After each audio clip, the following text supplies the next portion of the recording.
Who will pay Sam Bankman-Fried's $250 million bond? Nothing was paid upfront for his release, but his parents could be left holding a very big bag if he violates court restrictions.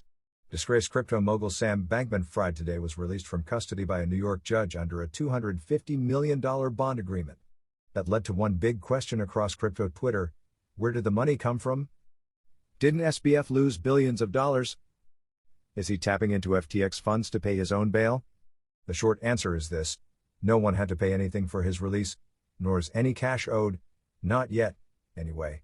Bankman-Fried's release agreement is an appearance bond, a promise to comply with specific restrictions while awaiting trial and to show up when the time comes.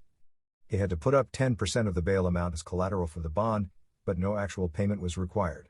The appearance bond, as filed with the court, established $250 million personal recognizance bond guaranteed by 4 people, at least one of them not a member of Bankman-Fried's family. For now, though, the only 2 signatures are those of Alan Joseph Bankman and Barbara Fried, SBF's father and mother. At Thursday's hearing in New York, federal prosecutors said that Bankman-Fried's bond was the highest ever pretrial bond. Under the U.S.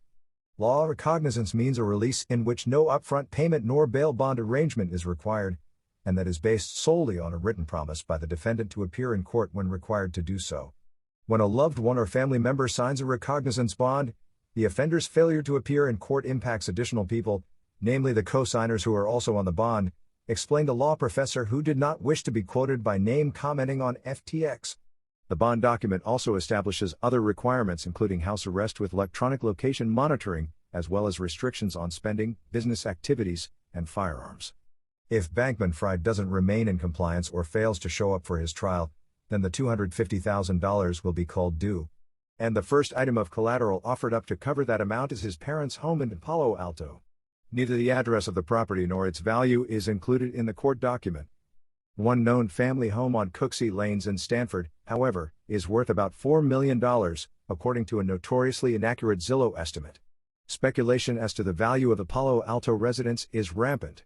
Where would Bankman-Fried's bond signatories, including his parents, come up with the rest of the $250 million, should it come to that? According to Reuters, they, along with FTX company executives, bought $300 million in property in the Bahamas over the past 2 years. It's unclear who currently has custody of those assets. Bankman-Fried, also known as SBF, is facing 8 criminal charges after the U.S. prosecutors requested his extradition from the Bahamas. The former boss of collapsed crypto exchange FTX allegedly committed fraud by using customer funds to place bets via his trading house Alameda Research, which he also founded. Prosecutors from the U.S. Attorney's Office for the Southern District of New York also charged Bankman-Fried with conspiracy to defraud the United States and violate the campaign finance laws. The celebrity crypto mogul was famous for donating to Democratic political campaigns, though it was later revealed he gave money to Republicans, too. Now, some lawmakers are giving those funds back. Otherwise, thanks for watching. If you like the video, subscribe to my channel for daily crypto updates and comment below if you have any questions. Take care and see you in the next video.